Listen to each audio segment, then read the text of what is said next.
After 7 years of games, 5 of which were annual back-to-back releases, a new generation of consoles had hit the shelves. Ubisoft wanted to soft reboot one of its popular franchises, bringing it back to its roots, while innovating on the core pillars which the series was famous for. This is how Assassin's Creed Unity was sold to fans and newcomers alike in 2014. Despite strong sales, rushed development led to a buggy release and negative reception. In the following year, Assassin's Creed Syndicate became the poorest selling flagship title of the franchise. The message was clear. People were tired of how rushed and formulaic Assassin's Creed had become. Now, Ubisoft is usually known for not responding to criticism, but here they absolutely listened. Breaking a 7-year streak, the company held off on an annual release for Assassin's Creed. They went back and settled on a new direction for the franchise. This time, it was going to focus on a massive open world, inspired by the most popular game of 2015, The Witcher 3. RPG elements would take a focus, and combat would be a more central element. This led to the release of Assassin's Creed Origins in 2017. The new direction was a massive success, leading to, once again, strong sales for the franchise. Since then, Ubisoft has continued to invest in this direction for the series, making Assassin's Creed synonymous with RPG open worlds. This has become a point of contention, and it's why the Assassin's Creed series has, probably, the most polarized fan base of any franchise still releasing games today. Fans of the older games wallow in nostalgia, hoping for a return to form, while fans of the modern games are happy with the new content on offer. But now, Ubisoft has seen the hunger for a traditional AC game again, and so the most recent release, Assassin's Creed Mirage, has been marketed as a return to form for the series. It's a game which almost feels like it shouldn't exist. Years of discontent with the lack of Assassin's Creed games which attempt to deliver on any kind of assassin fantasy has made its once derivative formula now very welcomed by the fanbase. The question I want to ask is, has AC Mirage managed to capture the original spirit of its namesake, or is it all just, an illusion?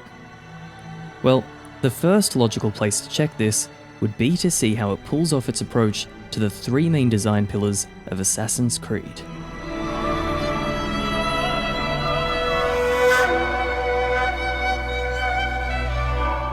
There are a lot of candidates when it comes to the core game design pillars of Assassin's Creed.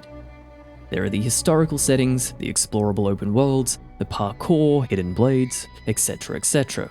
But in terms of the main gameplay pillars used by Ubisoft during the development of their classic games, there are 3: parkour, combat, and stealth. And these aren't my interpretations. The directors of games like AC Unity reference these exact pillars. So it's these 3 pillars which are used to sell the assassin fantasy.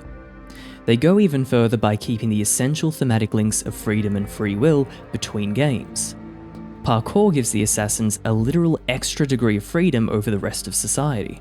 Stealth is the mode of operation for the assassins to fight for the free will of civilization against the Templars, working in the dark to serve the light. And combat, well, combat's just a good bit of fun, isn't it? But first off, let's have a look at parkour. In Mirage, a deliberate effort has been made to bring its mechanical function closer to what it was in classic AC games, that is, AC1 to Revelations for most people. To see this, all we have to do is look at the design of Baghdad. Finally, we have a city where building density turns the rooftops into parkour highways, a canopy that you have explicit control of to scope out missions and, when you screw that up, escape from danger. I can't stress enough just how wonderful the city design is for parkour. It's important given that parkour is arguably the mechanic, on the whole, which most prominently defines the series. There's few things more satisfying in Assassin's Creed than landing on the perfect parkour path, hopping over beams and boosting down zip lines. My nostalgia for unintentionally swan diving off buildings is, unfortunately, also being well serviced here. But to believe that this is all that there is to the parkour in Mirage is to be fooled. The parkour seems strong on the surface because of the environment, but mechanically, it's bland. The fundamental parkour system has been lifted from Valhalla and put into a dense city environment. only so much can be done with parkour structured for a streamlined experience in much wider vistas. The system lacks a freedom of expression that was present in the classic games. To begin with, side and back ejects made parkour a deep system with potential for speed-optimized pathfinding, and there were also specific moves that could be used to give flair and personality to parkour decisions. While it's not incentivized by the games, which is honestly a crime in itself, AC1 had the beam slide, AC Brotherhood had mount ejects, and AC Unity had a range of animations which could diversify the look and feel of parkour if you knew how to execute them. They also all had on-the-spot jumps that you could cancel into during sprinting. Nothing quite like these exist in Mirage. It's close to being as simple as it can be while achieving the core navigational objectives of the system. Now, Mirage does have the side and back ejects, which were a core part of the parkour in the classic games, but they carry a serious issue with them. Unlike AC1 to Revelations, for example, they are not cancelable. If there isn't a nearby platform to jump to, the game will not respond to a side eject input.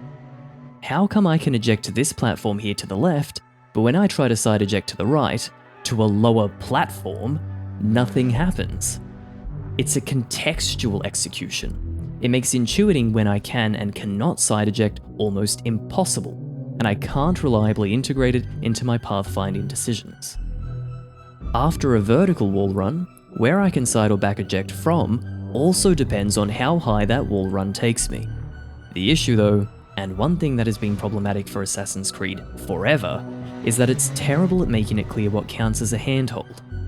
For example, why do I run up to the top of this wall, across all of these wooden slats, but when I try running up this comparatively featureless wall, I stop after a pitiful hobble to a shoulder-high handhold?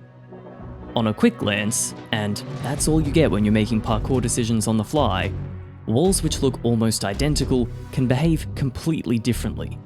So there's no clear, reliable way to come up with a parkour route more than 1 or 2 steps ahead, and sometimes you get kicked out of your parkour plan at step 0. Ubisoft tried to fix this problem when redesigning the gameplay for the RPGs, but the solution was to make every surface climbable. There's no ambiguity when the answer is always yes. It's such an uncreative solution, and Mirage doesn't fix it. Not all walls are climbable now, which is good for making parkour engaging, but I still can't easily tell which ones aren't. With parkour on my mind, I recently decided to go back to Unity. I, like most others, had mixed feelings about that game after release, but one thing I remembered clearly is that I enjoyed the parkour and wanted more of it. But there's been a recent shift in opinions about Unity, and a common through line for this mindset is that the parkour, while beautiful, controlled like wet soap on hot butter. I found this hard to believe. I remembered it being fine, but during my revisit, colour me shocked. It really is not a consistent system. But the bones of a good system are there. It's just trapped behind a cage of endless contextual interactions robbing you of any precise intentional execution. Mirage, while not quite to the same degree, has this exact problem too. And it's not just all in our minds either. Modders have managed to deliver a method of more intentional input to parkour in Mirage, allowing for manual jumps, up, middle or down parkour options, and controllable beam swings. These are things that even Unity had. I'm far from the first person to say this, but what we got in Unity was a genuinely productive direction for the mechanic to go. Ubisoft could have begun adding new dimensions to the system too, like horizontal wall running. The series which inspired Assassin's Creed to begin with had it, for Christ's sakes. Parkour always has been, and still is, the component of Assassin's Creed with the least met potential. Credit where credit's due though, Mirage's development studio, Ubisoft Bordeaux, has added more reliable side and back eject options through patches, and it shows that this studio does care about player feedback in terms of wider parkour options. Now, all that's not to say that parkour isn't functional in Mirage. If all you care about is moving up and forward, you can do that no problem. The issue is that how you get from point A to point B is not entirely up to you, and doesn't even come with the elaborate presentation that Unity had. Mirage's parkour has been designed to favour a simple practicality rather than expressive creativity, lest some players get confused early on and give up on the game. On the way between letters of the alphabet, you might find yourself in an instance of combat, the next pillar on the list. Now, combat in Assassin's Creed has always been the least consistent thing, both in implementation and in quality. In fact, one of the core tenets of combat as decreed by the fanbase is that combat is best when it's a soft fail state, something you end up in if you screw up in stealth, something that isn't incentivized. Well, Mirage does go in this direction. You're not meant to seek out combat in this game. It's easily overwhelming, and you're given just as many options to escape combat as you have to engage with it. Now, broadly speaking, combat in AC has gone through two main forms. From AC1 up to AC Syndicate, combat was governed by animations, and from Origins onwards, it's been hitbox-based. And honestly, the animation-based combat was serviceable at best and horribly janky at worst. The hitbox-based approach has allowed for more precise feedback to the player, and combat feels, on average, much better now. Mirage continues a hitbox-based combat system and has a layer of animation-governed elements in its finishes when you get enemies down to low enough health. It accomplishes the badass assassin fantasy while feeling mostly in control. It's a nice balance. Gold star. For offense, you get the standard choice between a light attack and a heavy attack. You also have a slew of tools which, while best used for stealth, can also be used to supplement combat. They add extra depth and expressiveness. It works well here. Perhaps the smoke bomb can trivialize some encounters, but the balance is there most of the time for combat. Enemies can deliver one of two attacks. Either an attack which is parryable, where the enemy glows gold, or an attack which can only be avoided by dodging, where the glow is red instead. Try to parry red attacks, and you'll get your ass slapped. You're constantly pouring all of your focus into the enemies on screen, since you have to make split-second reactions to their attacks. Parry or dodge. Add to this stamina management, which prevents relying on dodges for everything, and combat demands enough focus to be draining without being irritating, and when you're surrounded by a gang of soldiers, it's genuinely difficult without being unfair. So, you know what? 2 gold stars. But it still has its issues. Just because frequent combat isn't incentivized doesn't mean it shouldn't feel good when you're succeeding in it. And in this game, impact in combat feels weak. The sound design doesn't lend much impact to weapon contact, and animations are sometimes stilted and delayed. Not only that, but combos that feel intuitive don't always work. For example, you can only damage brute enemies from behind, so the standard approach to fighting them is to wait for an attack, dodge behind them, then get a few hits in, rinse and repeat. But let's not forget, we also have a heavy attack. And if you've just dodged a brute, you have the advantage and it's your turn. A natural reaction here would be to use your advantage to deal more damage with a hold to charge heavy attack. Unfortunately, attacks don't queue or dial in. So if you try and put in the attack button to charge a heavy attack during your long active dodge frames, when you release the attack button, nothing comes out and you waste your turn. I bring this up because it was the most experience ruining thing in combat for me, and it made the heavy attacks almost useless. Yoink. And with that out of the way, it's time for the interesting pillar, stealth. Stealth works in Mirage. This is the aspect which sets it apart from the RPG games the most out of the 3 pillars. And there's layers to this. Superficially, you're encouraged to act stealthily on the street around public crowds. You can pickpocket civilians with a brief timing minigame. This feels good. It's not obtuse enough to be annoying, but demands enough attention to make the act of assassin thievery engaging.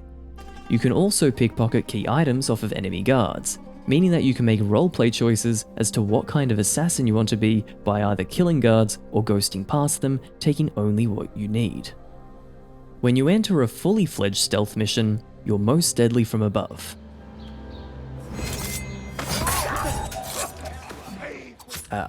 Just like the old days. Assassinations from a distance are most easily made from above since air assassinations don't cause you any fall damage. They're easy kills and you're practically invisible to guards below you. This is where the dense vertical city design merges perfectly with the stealth missions. When you start to get up close to city guards, the stealth systems are predictable enough to allow you to make and execute interesting plans. Alerted guards don't emanate telepathic detection signals, so they're easy to lure into quiet kills. Line of sight behaves exactly how I would expect, allowing me to crouch behind cover and wait beside doorways to remain undetected. Tools allow you to manipulate enemies in controllable ways too, and best of all with the tool system, slottable upgrades mean that you can spec into playstyles that work best for you. You can tailor stealth to focus on remaining undetected, or to funnel guards together for easy picks. Balance isn't perfect though, since throwing knives make a joke out of some encounters. The best enemy class in the game are the rooftop watchmen. They shut down your eagle sight, stopping you from making detailed plans about your approach to stealth encounters. This means they can test rooftop space as well, where Basim is at his most powerful. But an upgraded throwing knife means that you almost always shut down these guys without ever having to step foot in the area. It pairs back one of the most interesting encounter dynamics in the game. And I hate to say it, but it gets worse. The skill and tool upgrades, while great in letting you tailor yourself towards certain playstyles, become simply overpowered with the late game upgrades. This is especially true for smoke bombs, the rage poison, and the wall hacks. Mirage follows a very standard, tried and tested game design philosophy where you're made to get stronger as you progress through the game in order to be rewarded with a gradual power fantasy. But this is typically balanced out by adding in new challenges throughout the game to test your increasing power levels. Take something like Horizon for example. These games are RPG-light, open-world action games in a similar vein to Assassin's Creed. In these games, you unlock more powerful weapons, abilities, and stats as you play, but in order to prevent the game from becoming a press here to win simulator, it consistently introduces more difficult encounters. And it's not just stronger enemies, but it throws in new enemy designs all the time. So you're having to adapt the way that you play, getting proficient at a range of mechanical skills. In this way, the power fantasy really comes from being able to pull off increasingly difficult feats. For more, see any one of the 10 billion Dark Souls video essays on this platform. But even if you play Horizon Forbidden West on one of the easy modes, you're still applying your increasing strength to more elaborate situations, making you, the player, the one who feels the sense of power through execution. In Mirage, there's pretty much no such thing as a new encounter type. Once you get to the point where you've mastered the stealth and combat loops of the game's opening hours, congratulations, you've played the entire game. And that's before it makes you unnecessarily overpowered. And then there's the famous Animus Glitch focus mode, which lets you straight up skip gameplay in return for some power fantasy. All I have to say here is that if skipping gameplay feels progressive, maybe double check the core gameplay design. People will always tend towards the path of least resistance, even if there's an option to ignore upgrades. It doesn't ever feel as satisfying to watch the gameplay itself in a sequence I wish I could be the one executing. The ultimate form of taking down enemies in this game doesn't feel much like stealth at all. Progression through the game makes it easier and easier, not through a feeling of mastery, but because the gameplay just gets easier to skip until it's practically playing itself. Fortunately though, tense chase sequences do require you to play the game with more attention. If you get detected, the disincentivized combat encourages you to escape and reset. Tools can help with this, but typically you'll be on the run. Just like classic AC, there are plenty of curtain boxes and bales of hay for you to hide out of sight in.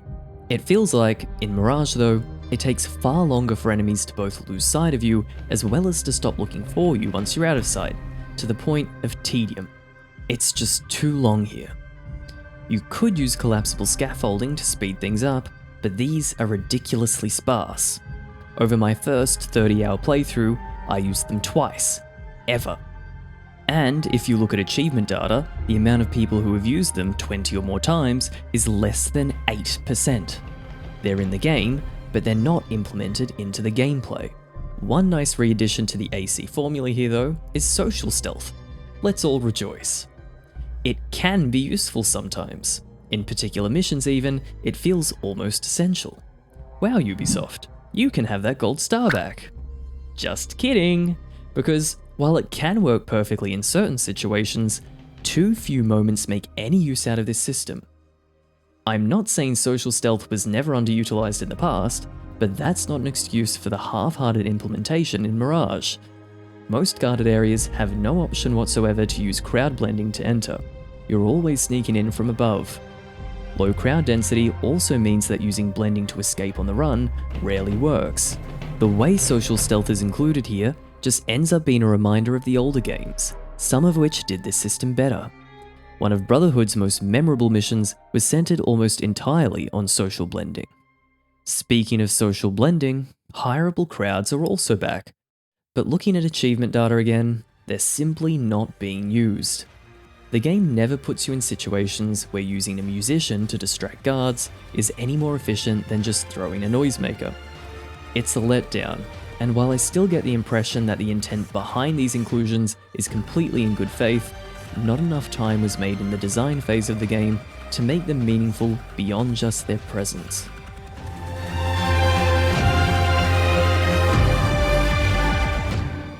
Now, why are these pillars so important to get right in the first place anyway? Well, it's because they hold up the assassin fantasy, which is the legacy of the series. One classic example which has typically been touted as a missing feature from modern AC games is a true notoriety system. Assassin's Creed 2 up until 3 all had notoriety systems which supplemented their social stealth, delivering consequences to public violence. After a long time without it, Mirage brings back a notoriety system, and the way it's implemented here adds to the feeling of being an assassin on the run. It feels good.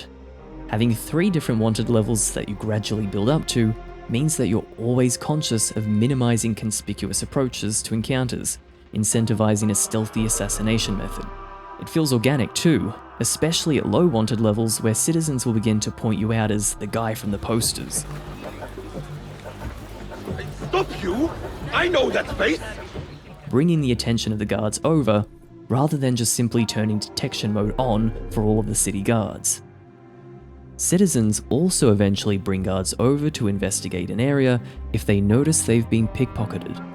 There's just an overall feeling of a natural interaction between your actions and the public social structure that sells the social side of the rogue assassin fantasy better than most other AC games. It's one area where a classic formula has been improved. The binary notoriety system of strict incognito or wanted of AC2 to Revelations comes off a lot more artificial.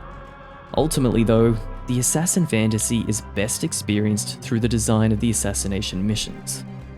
Effort has gone into making it feel like you're an assassin within the Brotherhood, tasked with taking down a target. They resemble the black box mission design attempted in Unity and Syndicate, and which is best demonstrated in Hitman. You have a single task, to assassinate a specific character, and a wide sandbox is set up for you to approach it how you like. Well, that's the idea anyway, and in Mirage, you might actually believe this to begin with. But after several of these missions, it becomes clear that, much like the branching dialogue options in Telltale-style choose your dialogue games, there's far less choice than what the presentation would imply. Take the Kark assassination mission. By first inspection, this has got to be one of the coolest designs of all of the missions in Mirage. It takes place in a busy market bazaar. You have to investigate the crowded areas for clues about who your target is, leading to the eventual discovery that they're here to buy a specific artifact at auction. The game leverages the action stealth trope of a tense and dramatic auction for a high value item that both you and your target are after. You get given an option to spend your real in-game currency to outbid your target for the artifact that they want, or you could choose to keep your money and instead find another way to get to the target. This is really cool. It presents as a choice and approach, and that's so important because it's the feeling that you can plan your path to literal execution that makes the assassin fantasy feel alive. The more open missions throughout Assassin's Creed's history, like the Notre Dame assassination in Unity, have always been the most fondly remembered. It's too bad then that none of this matters. If I win the bid for the artifact, I can enter the door to the target's room and get a unique looking assassination opportunity, but if I don't buy the artifact, then I just have to steal it from the target's assistant, and then I still use it to get into the same room with the exact same assassination opportunity. In fact, this is the only way to get to the target in this mission. So many of the assassination missions in Mirage play out this way, and it weakens the payoff of trying to make an elaborate plan. One of the earlier missions feels like it does this a bit better, that being the Warlord assassination mission. Whenever anyone talks about Mirage's missions in reviews, they always seem to point to this one to praise it for giving player freedom in how you carry out the assassination, some even comparing it to Unity and Syndicate. Having heard people say things like that, I feel like I've played a completely different game. Here's the thing, sure, it does do a better job of introducing player freedom compared to the market auction mission. To assassinate the Warlord, you need to lure him out of his room, which sits in the middle of a guarded fortress. So you have to choose an approach for entering the fortress, which could be sneaking past guards, fighting your way in, climbing over and in, or using a secret back entrance to infiltrate undetected. Then, you also need a method to lure out the Warlord, either by freeing his slaves, or by stealing some of his goods for a merchant. And yeah, this is a great setup for a mission. In principle. The reality though, is that to enter the fort, the optimal method is clearly the secret entrance, which is made far less secret by the big white marker that pops up on your compass when you use Enkidu to search the area.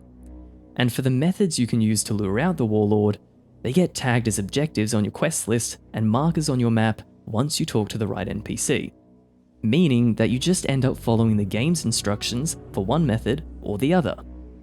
And finally, all of this work was to lure out the target, where he just stands in a convenient spot for you to get above him to assassinate. There are no alternative assassination approaches, like, for example, being able to break into his room, or by using your own toolset to make up a way to cause a distraction which might lure him out. Instead, you just end up picking from a list that the game provides to you and walking up to the right icon. Then the rest of the assassination is exactly the same as if you would plan the alternate lure approach, and the result is a design which doesn't really feel like planning out an assassination by the world's intuitive rules. I want to be clear though, I'm really glad that Mirage puts a focus on the idea of meticulously planned stealth assassinations. This is the right move, but the flatness of their implementation leaves behind a lot of untapped potential. The flatness of the game's presentation also applies to the open world environment. While Baghdad is great for parkour, and is great to look at in its dense details, the lack of variation in visual design makes it feel bland after you've spent enough time here. I can be on the opposite side of the city and have no visual indication I'm in a different area. Sometimes though, you will come across interesting elements in the environment. There's someone being caged up here. Wonder what that's all about. Oh, there's a cool hideaway out here in the wilderness. Wonder what's inside. Well, I can't interact with the prisoner, nor anything inside these hideaways. It turns out that they're nothing but set dressing, ready to be used as a mission location later on. It doesn't feel like a living, breathing world. Discovering empty locations roped off for future missions makes the city feel more hollow than if these locations didn't exist at all to remind me I'm playing a video game. This kind of design works in the much wider RPG games since you tend to stumble into the relevant missions for nearby points of interest. But here, that approach clashes with the one-by-one mission design of Mirage. Oh yeah, and I have to talk about the wilderness. The wide open desert outside of the main city only serves to bring attention to the worst part of traversal Assassin's Creed has always had since Brotherhood. Non-parkour navigation is uninteresting. All that ends up happening is that I wait for a stamina bar to fill up and I push the analog stick forward. And I know I said the environments need more diversity, but traveling in the desert is like trying to pace out an action scene by watching paint dry. The wilderness is not a constructive addition to the game experience and feels like padding for the map size. There's one mission in particular which feels like the perfect microcosm for all of the most frustrating elements in Mirage. It's the 40 Thieves side quest where you have to save Alibaba or some shit. It doesn't really matter. What does matter is that I came across this sick looking fortress out in the desert. I thought, this can't be for nothing, and wasted too much time trying to figure out what the f this was here for. After rubbing up against the door for what felt like forever, I gave up and left. And what a silly goose I felt like when it turned out that this was a mission-specific location. So hours later, I follow a quest marker which took me back here, and now that I'm in a mission, it's surrounded by guards. I press the skip game button and delete most of the enemies, and then finish off the stragglers. Next, I enter the vault, and sticky parkour gets me detected, so I start combat with the mini-boss inside. I screw up a couple heavy attacks, manage to get a killing blow, and receive a meaningless reward. Then finally, I have to take a boring trek back from the desert into the city. A lot of the directions this game takes are the right ones, but there's a distinct lack of focus in enough areas that the game gets, frankly, annoying at times. When I look into the seams of Assassin's Creed Mirage, I see the skeleton of Valhalla staring back. It's a strange feeling, and the only thing saving it is its commitment to the assassin fantasy. The mostly positive reception of the game, despite its mechanical similarities to the modern AC games, comes largely from its presentation. The Assassin's Creed franchise exemplifies, probably more than any other, the importance of aesthetic and artistic cohesion to the overall experience by committing to the fantasy. All people really want when they ask for classic Assassin's Creed back is a game that feels like playing as an assassin. Mirage is genuinely trying to uphold this through all of its design elements. The missions, for example, are delivered and logged through the aesthetic of investigations. Effectively quest logs and quest goals, but everything from main missions to side missions are in the investigation menu. A small touch, but it aids the assassin roleplay. But the presentation of the fantasy ultimately means nothing if I'm not invested in it, so it's important that the narrative has some stakes.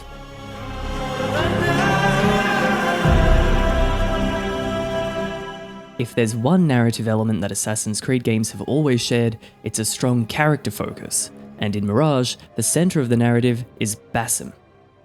On paper, he's an excellent choice. That is, if the goal of the game is to sell the assassin fantasy. Basim fits the assassin aesthetic to a T. He's a thief, grew up on the streets of Baghdad, joins the Brotherhood of Assassins, and has a character arc revolving around freedom. But from the moment the game begins, being invested in its narrative was an uphill battle for me. The first problem which crops up is the presentation. Yeah, the voice acting in Mirage ain't great.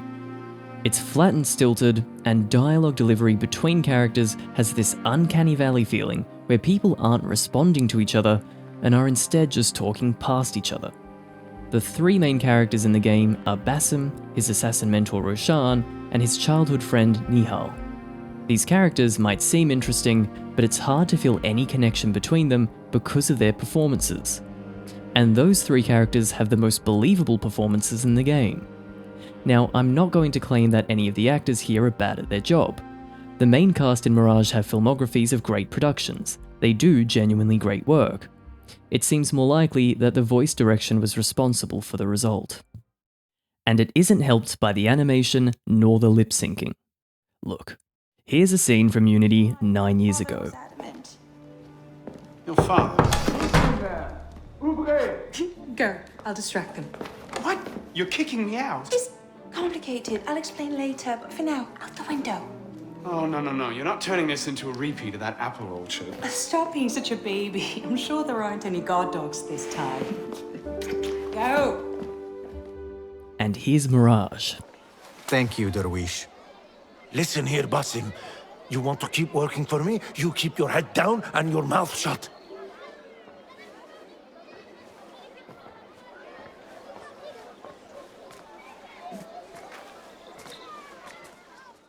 Here's AC3 from 12 years ago. And then, when he's seen all his life's work brought to ruin, only then will I allow him to die. Take him away.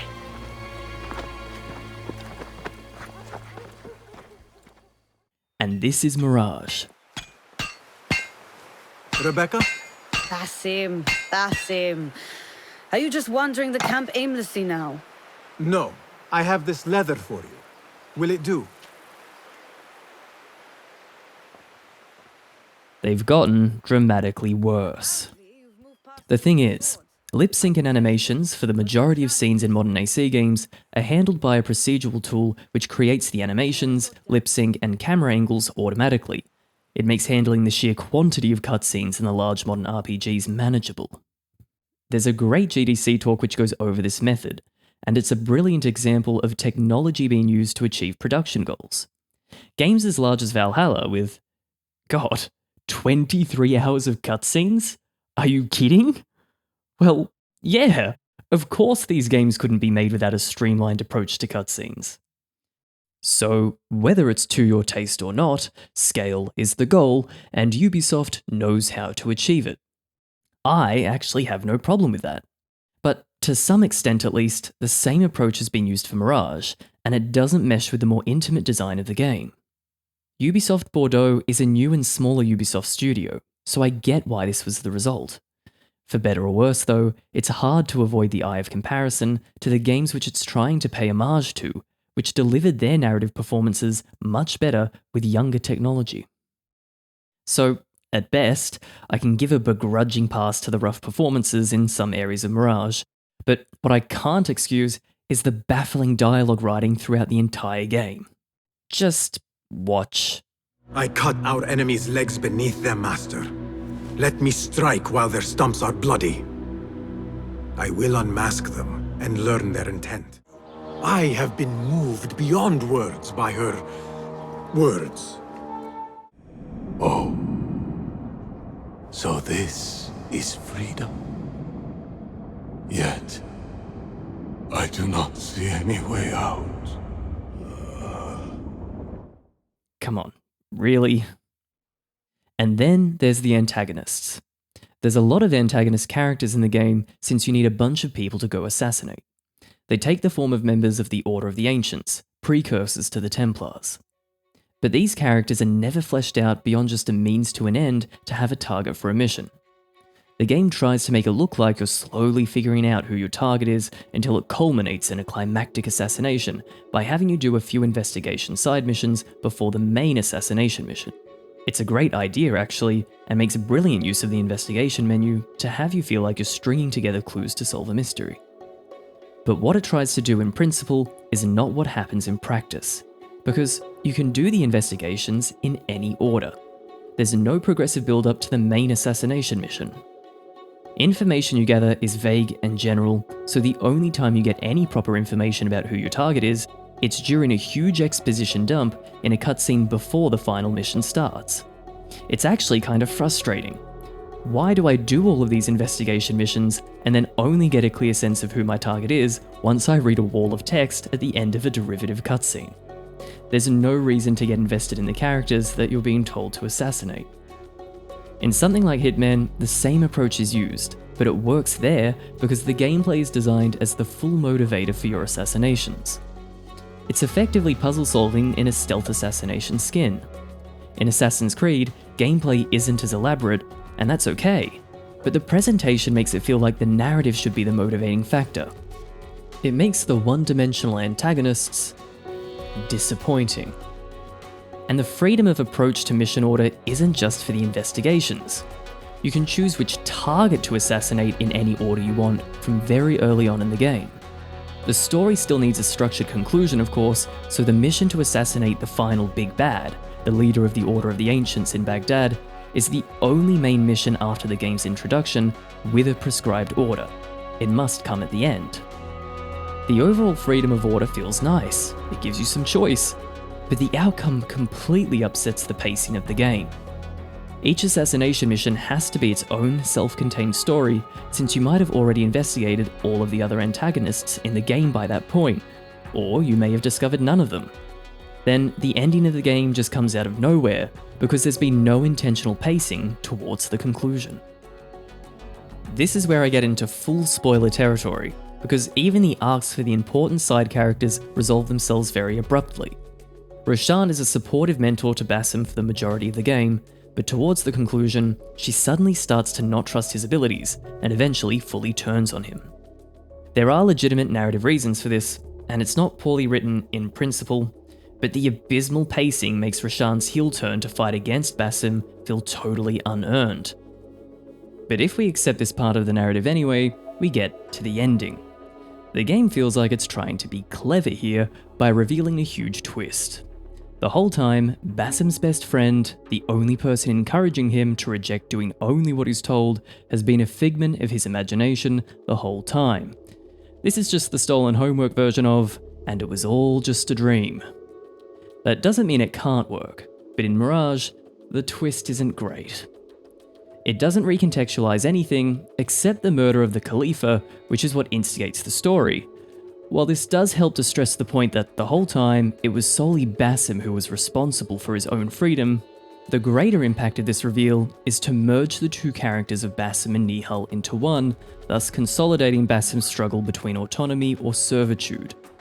But even before witnessing this merge, we've already seen Bassem struggle with his self-conflict on his own. The fact that it was all in his mind the whole time doesn't add or remove anything from his introspective journey. It's just a big blinking neon sign which says there were two sides to Bassem all along, removing any subtlety to his arc. The twist just comes out of nowhere and does nothing substantial to the narrative. All the ingredients needed for a cheap twist. One positive thing I will say is that the story presents the irony of Bassem fighting for freedom while doing the bidding of those above him, unable to question his instructions. I've taken the piss out of the writing in this game, but one line I do like is when, in response to Bassem claiming that he has freedom despite being an assassin, Ali says, "Everything you do serves the Hidden One only." That is a strange kind of freedom. This idea that Bassem's main turmoil is struggling to accept what he stands for is actually made very explicit throughout the run of the game. He's haunted by a Jinni, his very own sleep demon, which comes to visit him after he's carried out an assassination which has been given to him by the Brotherhood. In the final moments of the game, once Bassem fully gives in to discovering who he is, he merges with his sleep paralysis demon. To even have any proper clue what this even means, you need to understand the story in Valhalla. To recap, Valhalla reveals that Bassem is a reincarnation of Loki, who, in Assassin's Creed lore, is simply an Isu, and I'm not going to go through that whole rigmarole, so to cut a long story short, Isu are just beings from an ancient civilization who reincarnate into humans. So Bassem merging with the Jinni is actually him taking on his dormant persona of Loki. The game does internally make this clear in one small moment. After the conclusion, we see a cutscene where Bassem's eagle Enkidu can no longer recognize him, attacking the face of who it thinks is a stranger. It's a bit alienating for people who haven't played Valhalla and are just here for the return to form. But to give this its full context, the concept of Mirage began as a DLC for Valhalla in the first place before being fleshed out as its own full release. So the incoherentness of the story is somewhat forgivable considering Ubisoft Bordeaux was tasked with making a full 3-course meal with Valhalla's leftovers. Even if none of the things I mentioned so far were problems, the conclusion still wouldn't be satisfying for me though, and that's because it's not grounded in anything relatable. Bassem does go through some introspection. When he sees the assassin dogma that he followed fail to protect the Alamut hideout from being attacked, he starts to make his own decisions. But this isn't what stops the Jinni from haunting him.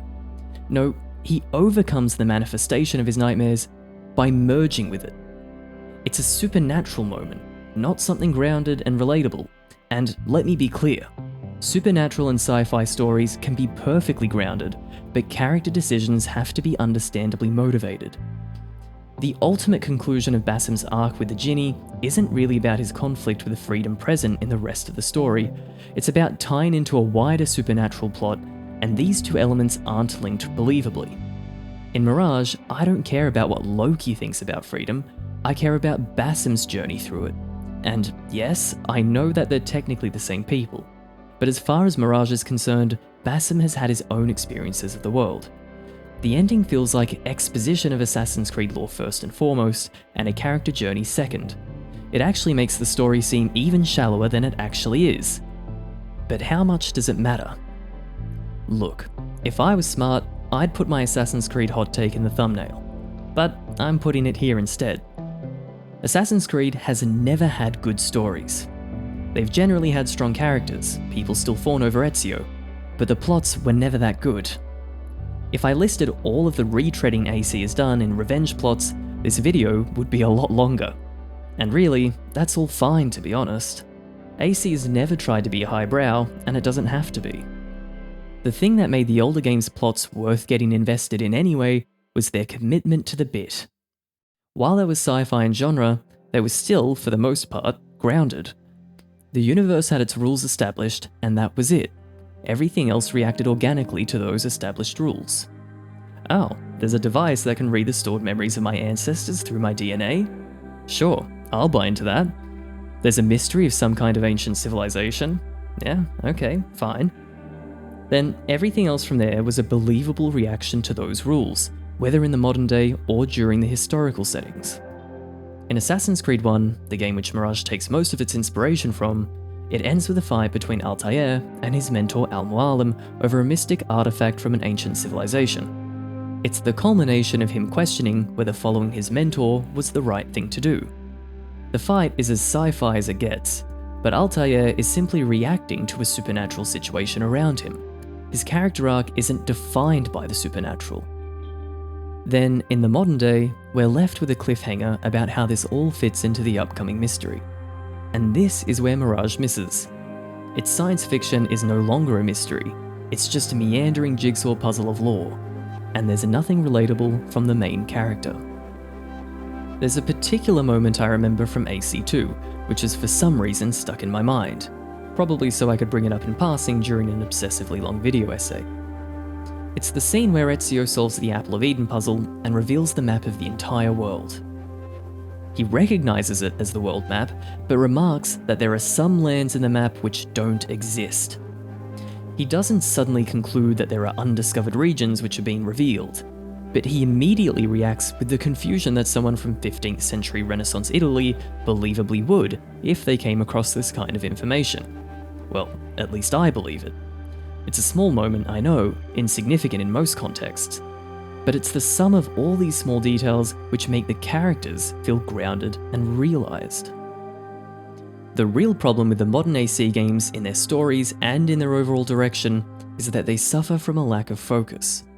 Even worse still, that lack of focus bleeds into elements beyond just the story. Remember that 40 Thieves mission I talked about before? Well, there's one thing I forgot to mention.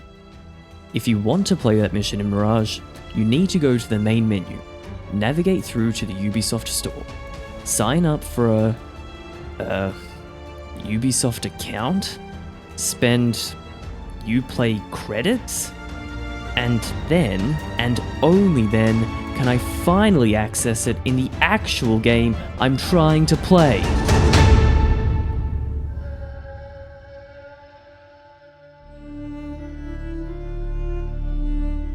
Ubisoft wants the Assassin's Creed brand to be this massive catalogue of games to serve as its own sub-ecosystem for players to stay in as long as economically possible. I feel like I can't start an Assassin's Creed game anymore without it shouting at me to look at all of this useless shit it wants me to spend Uplay credits on. The menu for the game I've bought and want to play right now is already advertising another 3 games to me before I've even witnessed the first frame of the game I've actually installed. This vision began deceptively early in AC's life cycle. After firing Patrice Désilets, the creative director behind AC1, 2 and Brotherhood, changes were immediately made to the modern day story to stop it from having any closure. So they killed off Desmond and made the player an initiate, where you, the player, were the canon user of the Animus who could carry a modern day storyline as long as Ubisoft wanted.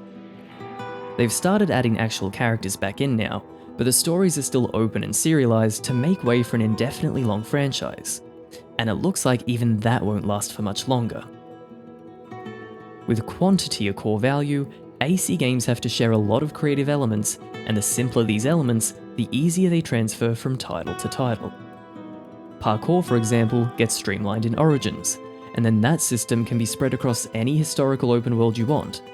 And when it comes to Mirage, now Ubisoft can target making a classic AC game, sure, but it has to be built on the scaffold of a less focused game.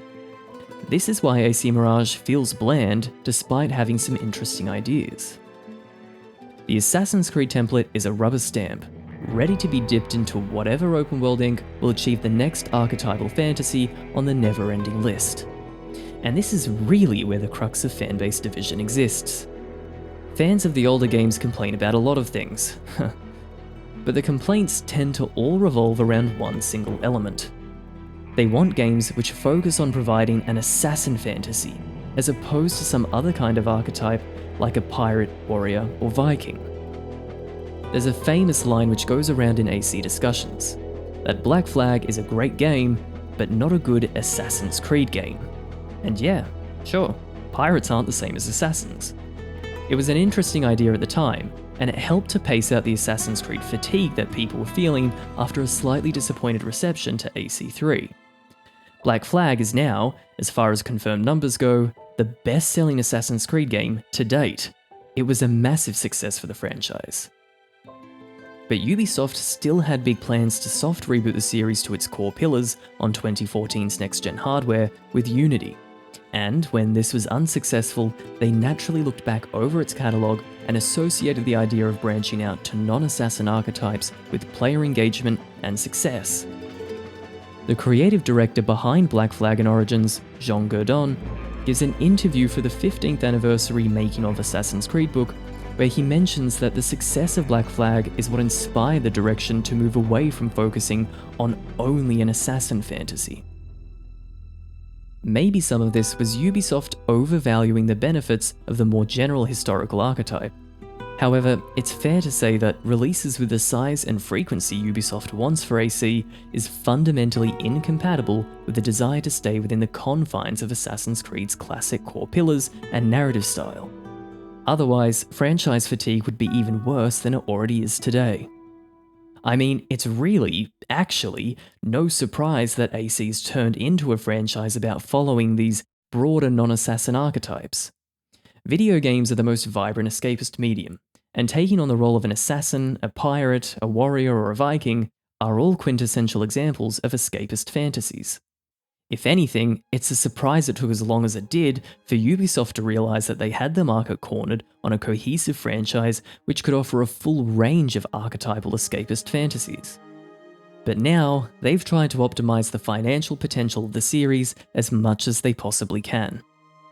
I mean, Ubisoft really makes it hard to forget that Yves Gobelbey loves money, given that a core financial strategy for Assassin's Creed is the implementation of microtransactions.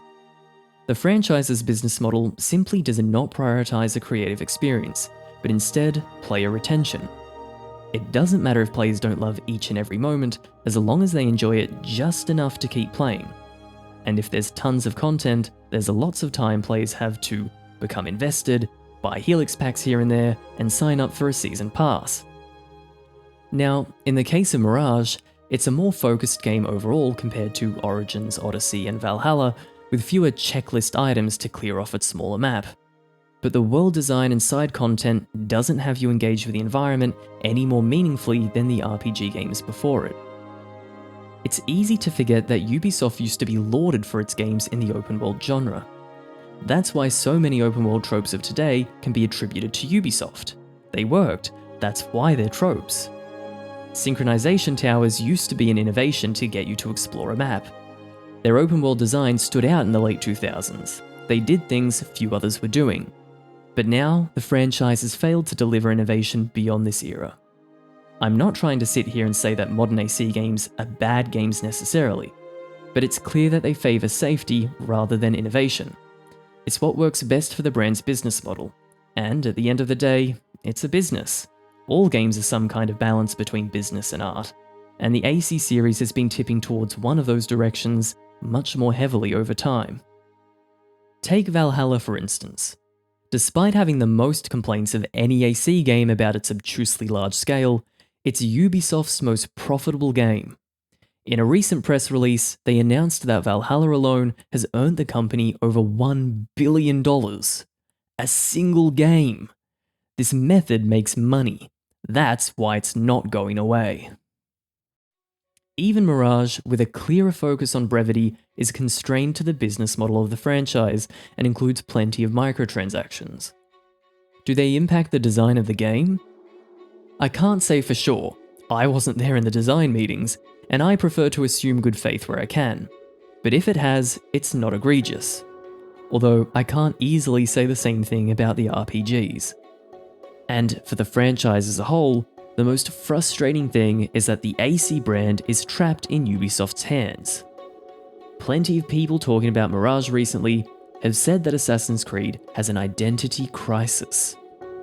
But this simply isn't true. There's no confusion about what AC is in the eyes of Ubisoft.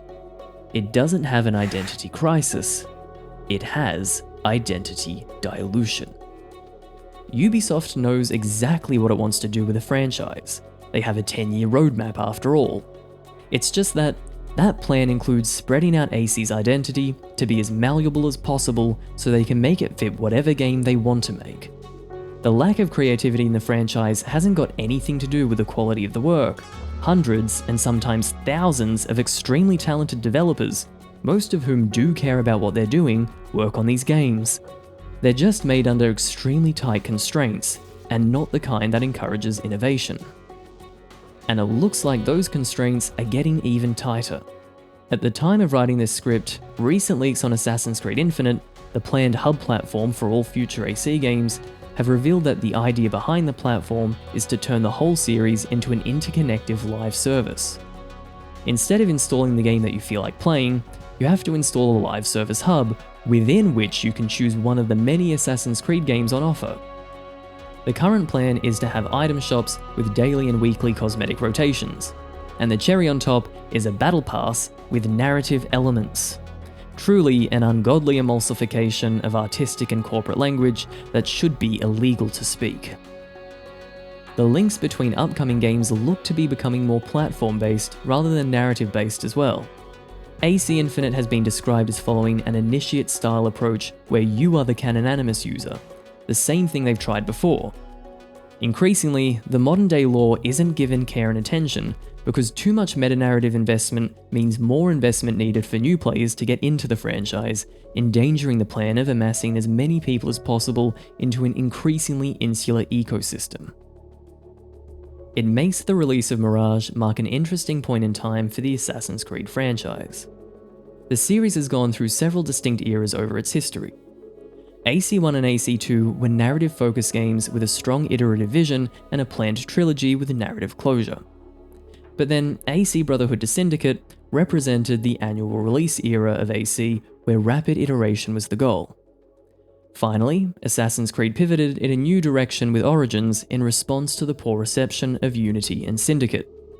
This era began relying on large RPG-style games with broad archetypal player characters to see just how long a single game could hook players in for.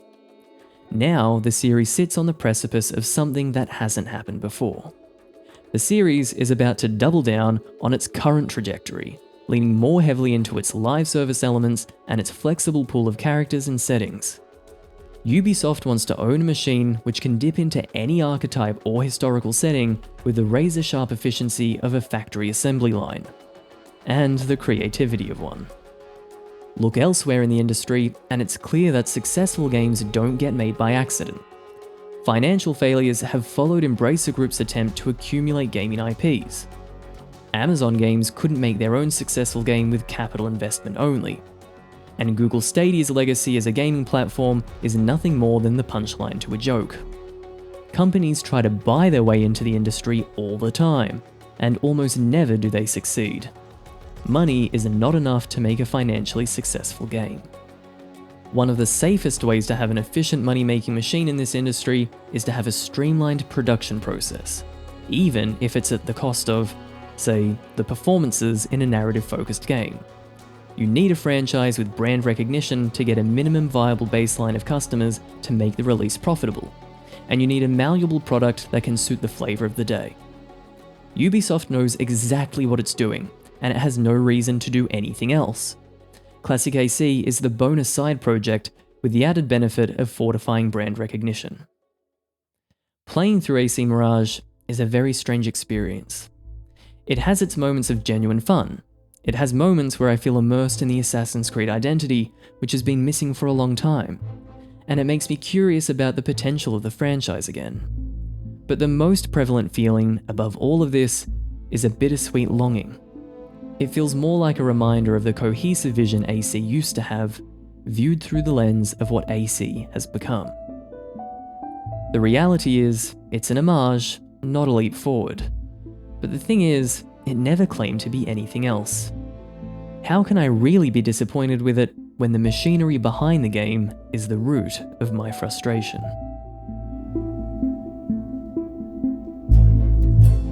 The most shameless of cash grab live service games have been shaping the industry into what it is now for a long time. People worry about microtransactions locking away perfectly good content that could have been there at launch, or incentivizing tedium to be built into the way games are designed. But the real problem is much more insidious. In-game spending means that the flat number of sales no longer defines the ceiling of a game's revenue. Instead, the size of the pie grows larger the longer that people play the game. And tedious gameplay is not the incentive. Instead, it's long-term player retention. Ubisoft is incentivized to make padding, not tedium. They look similar, but there's a difference.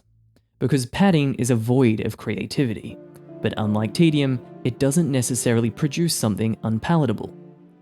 It's to the point that individual AC games are no longer going to be the live service, but instead the series itself will become the live service with a generalized interconnectivity between titles set up to churn out a quantity of homogeneous padded mush instead of creative innovations, even if they are fun in the moment. Let me be clear though, there are things that the RPG games get right. There's an awe to their expansive worlds, and I'll keep playing them as long as there's something worthwhile to experience. As for the other aspects, a sane person would just suggest ignoring something I'm not fond of, and to take peace with the fact that this is a design that plenty of people enjoy, meaning we could all just move on with our lives. And honestly, that'd be a really good suggestion. But apart from the fact that there's also merit in constructively criticizing the modern predatory aspects of the series' game design, it misses one crucial piece of the puzzle, and that is that it never quite felt like Assassin's Creed reached its potential. Its potential in expressive and deep parkour, in social stealth black box assassination missions, or ultimately in delivering a believable, cohesive assassin fantasy. It's an almost painful fact for those who were invested in the series during its early era where innovation occurred. It was at that point that its potential felt within reaching distance. But I don't want to be entirely cynical here, because there's something to be hopeful about. Clearly, voices asking for a more focused experience have been heard, or Mirage wouldn't have been made in the first place. Ubisoft got a brand new studio to make this game, and I can see a future where Bordeaux becomes the classic AC studio and refines an actual vision set by AC Mirage, guided by more than just quantity of content. Mirage has mostly the right design philosophies to target the assassin fantasy that old fans have been asking for. It's just the execution which leaves much to be desired. It's a game which imitates those before it, made by people who weren't around when the first games were being made. It's nice to take a trip down memory lane, but that's all games like Mirage will be unless these studios start taking a hold of their own creative vision. And I do think there's some room for this. While far from perfect, it feels like it has more of that indescribable kind of soul in it. But how likely is this? If I'm being realistic, I don't know. The financial structure of Ubisoft prevents Assassin's Creed from doing anything particularly interesting anytime soon. It's perhaps more likely that games like Mirage will continue alongside the RPGs, becoming a refined but iterative version of itself, lacking much needed innovation. But I would love nothing more than to be at least a little bit wrong about this.